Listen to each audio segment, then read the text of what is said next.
Saint Gregory ने बहुत ही खूबसूरती बात कही है।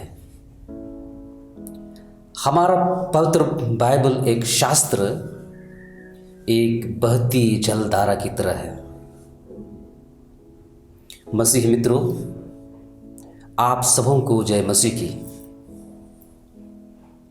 सेंट क्लारे संचार के अंदर रांची से मैं फादर फ्रेडी CMF आप सबों के सम्मुख प्रस्तुत। चलिए आज भी हम कुछ अच्छा सीखते हैं कि हम पवित्र बाइबल कैसे पढ़ें और अपने ज्ञान को विकसित कैसे करें एवं हमारी आध्यात्मिकता को हम कैसे दृढ़ करें। इस वचन को हमें हर समय पढ़ना चाहिए, चिंतन करना चाहिए और साथ ही साथ निर्देशित भी किया जाना चाहिए।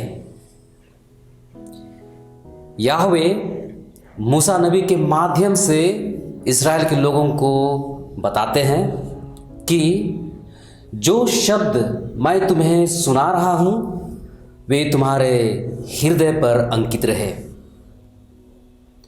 तुम उन्हें अपने पुत्रों को अच्छी तरह से सिखाओ।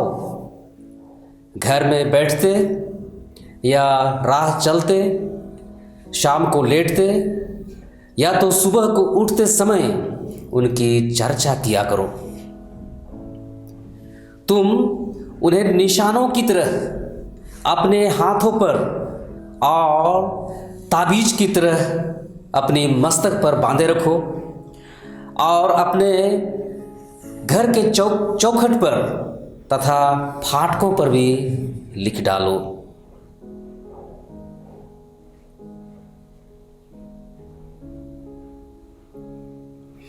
आप लोग मुझसे पूछेंगे कि इस वचन को पढ़ने के लिए कौन सा अच्छा समय है, पर मैं कहूँगा अच्छा समय के रूप में कोई भी समय नहीं है, यानी कि सब समय अच्छा ही है। परमेश्वर के वचन को पढ़ने और चिंतन करने का महत्व उपरोक्त तथ्यों पंक्तियों में व्यक्त किया गया है। उससे पहले क्या हम परमेश्वर के वचन को महत्व देते हैं? हम परमेश्वर के वचन को कैसे पढ़ते हैं और कैसे सुनते हैं, यह चीज अधिक महत्वपूर्ण है। परमेश्वर की उस शक्ति का उपयोग करने के लिए हम परमेश्वर के वचन को कैसे पढ़ेंगे? मुझे लगता है कि हम परमेश्वर के वचन को वचन से पढ़ें और लाभ उठाने के लिए हमारे नजरियों, हमारे दृष्टिकोणों पर विकसित करने की अति आवश्यकता है। सर्वप्रथम में परमेश्वर के वचन को पवित्रता एवं श्रद्धा के साथ संपर्क करना चाहिए। हम परमेश्वर की जो कृपा है उससे ही परमेश्वर के वचन को समझते हैं। हमारी पवित्रता और श्रद्धा हमें परमेश्वर के वचन में जो आंतरिक रूप से छिपे हैं उसके अर्थ का पता लगाने के लिए मदद कर सकती है। स्तोत्र ग्रंथ कहता है, ईश्वर में जिसकी मैं प्रशंसा करता हूं, यहोवा में जिसकी मैं प्रशंसा करता हूं। स्तोत्र ग्रंथ अध्याय 56 पद संख्या 11 में। हमारे मन और दिल माता मरियम की जैसी होनी चाहिए, जिन्होंने उन शब्दों को अपने मन और दिल में रखा जब वह समझ नहीं पाई। संत लूकस के सुसमाचार में यीशु के प्रथम शब्द जो यीशु के मंदिर में अपनी मां से बोले थे, उन्होंने अपने माता पिता से कहा, मुझे ढूंढने की जरूरत क्या थी? क्या आप नहीं जानते थे कि मैं निश्चय ही अपने पिता के घर होऊंगा? परंतु ईसा का यह कथन उनकी समझ में नहीं आया, मतलब उनकी समझ से परे था। संत लूकस का सुसमाचार अध्याय 2 पद संख्या 49 और 50। और उसकी माँ इन तमाम शब्दों को, तमाम बातों को भले ही समझ नहीं पाई, लेकिन उन सभी शब्दों को माता मरियम ने अपने मनोदिल में संजो करके रखी। संत लूकस का कहना है यीशु ख्रीस्त की माँ उन तमाम चीज़ों को दिल में रखी और दिल में इन सब बातों को रख करके वो मनन चिंतन कर रही थी। संत लूकस सुसमाचार अध्याय 2 पद संख्या 51। ईश्वर खुद को उन लोगों के लिए प्रकट करते हैं, प्रस्तुत करते हैं। किनके लिए?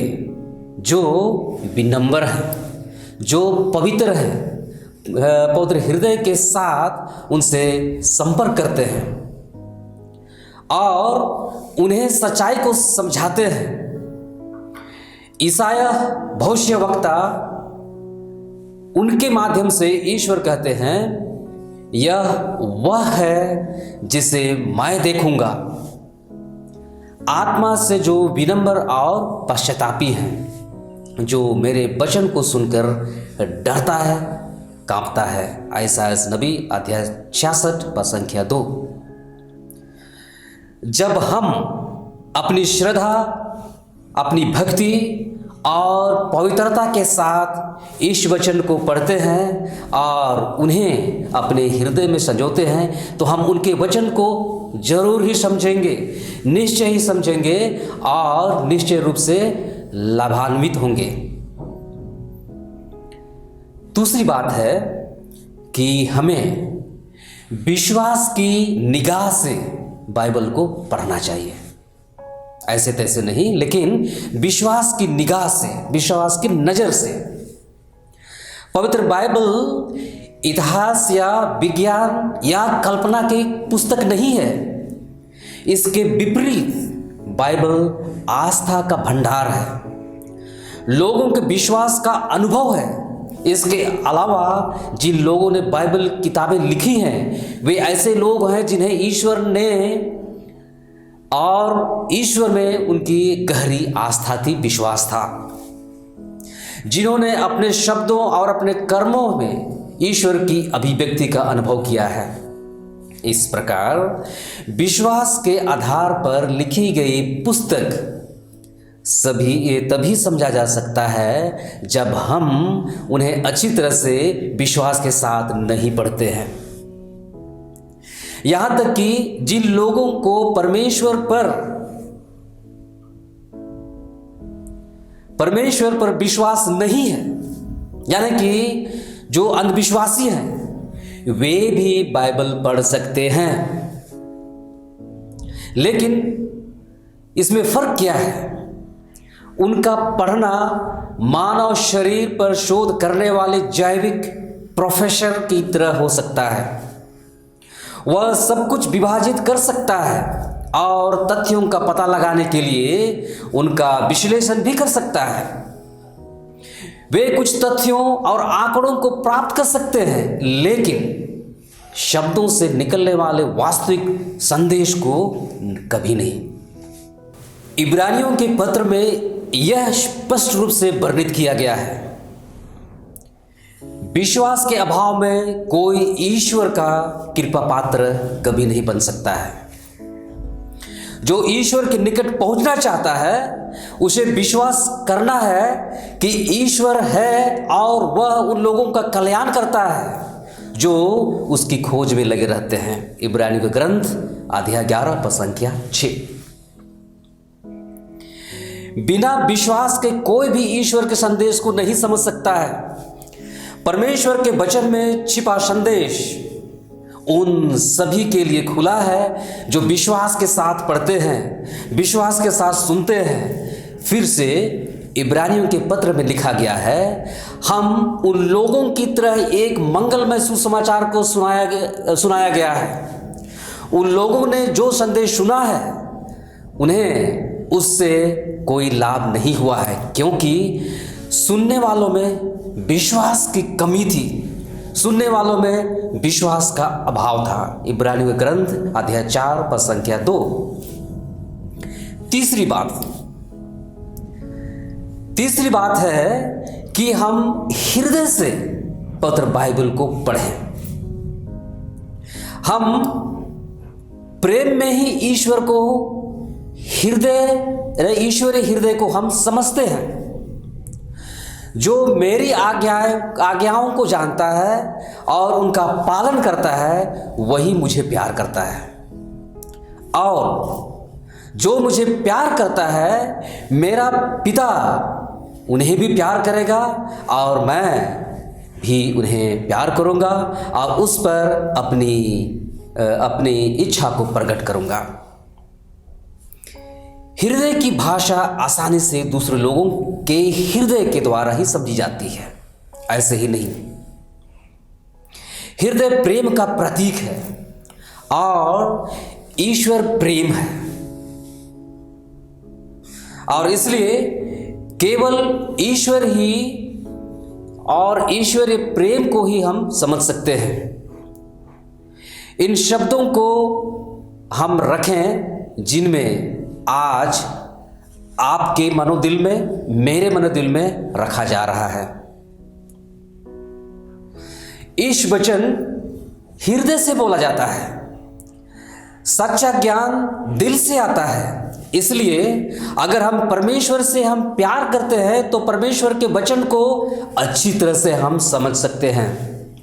संत लूकस के सुसमाचार में हम पढ़ेंगे कि एक पापिनी स्त्री जो यीशु के पैरों को तेलाभिषेक करती है, मतलब कि तेल लेपन करती है, क्योंकि वह उससे ज्यादा प्यार करती थी, और उसके प्यार के कारण ही उसके पापों को हमारे प्रभु यीशु ख्रीस्त ने माफ कर दिया। हमारे प्रभु यीशु ख्रीस्त ने उसे क्षमा कर दिया।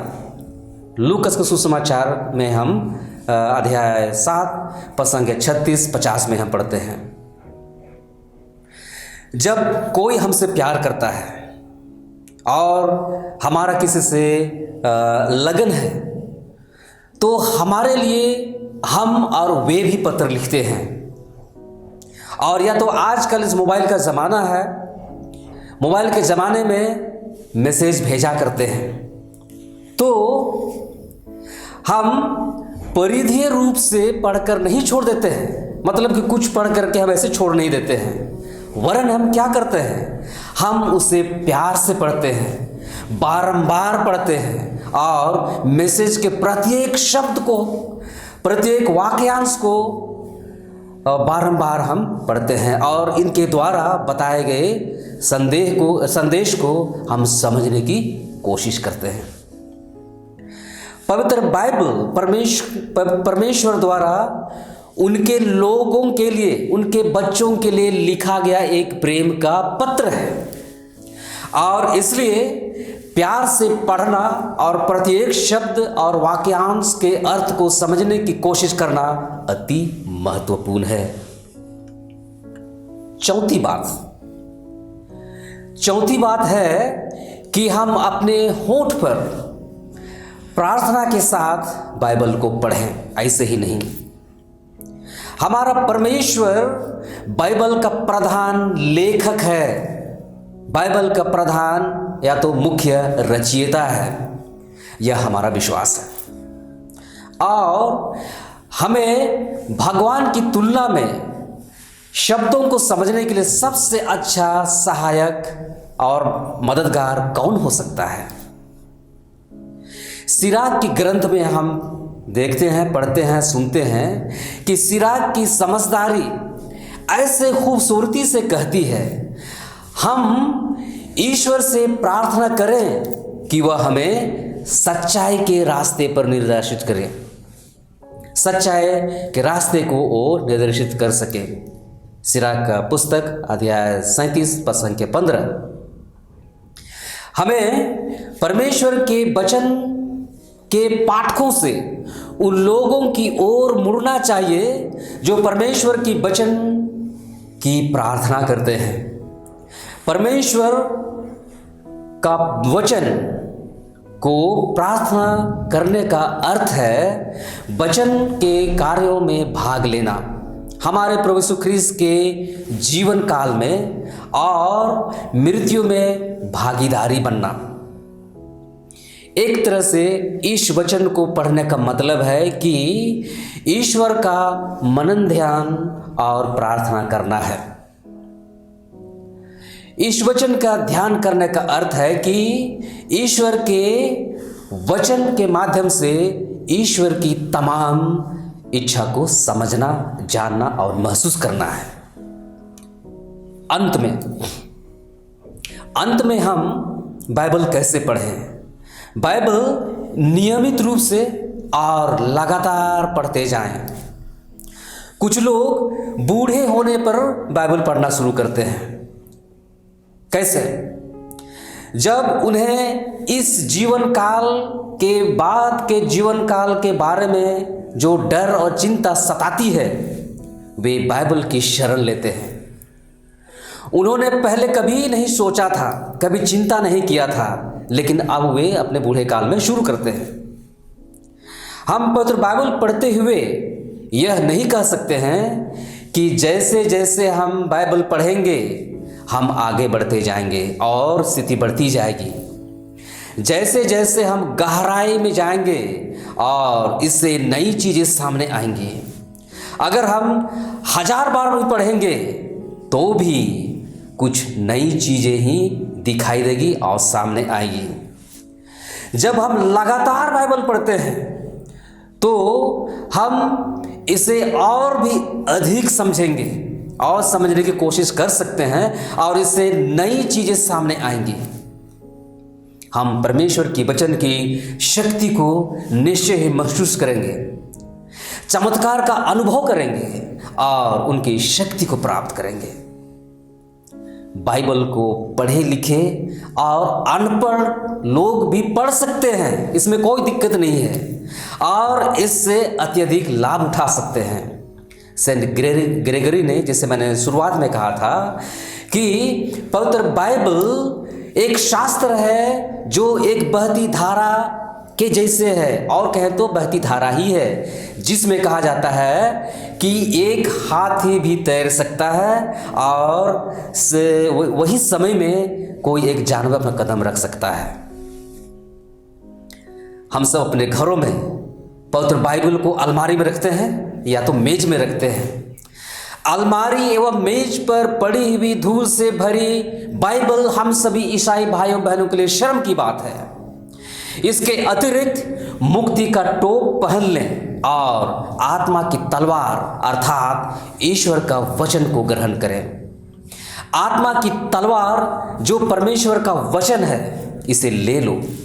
एफेसियों का पुस्तक अध्याय 6:17 में यह तलवार बुराई से लड़ने के लिए जरूरी है। जैसे मैंने पहले कहा कि इनके अतिरिक्त मुक्ति का टोप पहने और आत्मा की तलवार अर्थात ईश्वर का वचन ग्रहण करें। आत्मा का तलवार परमेश्वर का वचन है, जिसे हम ले लें। यह तलवार बुराई से लड़ने के लिए जरूरी है, क्योंकि हमें नीरे मनुष्यों से नहीं बल्कि इस अंधकारमय संसार के अधिपतियों, अधिकारियों तथा शासकों और आकाश के दुष्ट आत्माओं से संघर्ष करना पड़ता है। एफेसियों का ग्रंथ अध्याय 6 संख्या 12। धूल से भरी बाइबल एक म्यान में सुरक्षित तलवार की तरह है। इसका इस्तेमाल दुश्मन से लड़ने के लिए नहीं किया जा सकता है। इसलिए यह उचित है कि हम पवित्र बाइबल को हमेशा पढ़ें तथा इनके अतिरिक्त अर्थ को समझने की चेष्टा करें, ताकि हम जीवन में आने और होने वाले किसी प्रकार की बुराई से हम संघर्ष कर विजय प्राप्त कर सकते हैं। इसलिए हम सबों को पवित्र बाइबल का जो अध्ययन है वो हम सबों के लिए अति अनिवार्य है।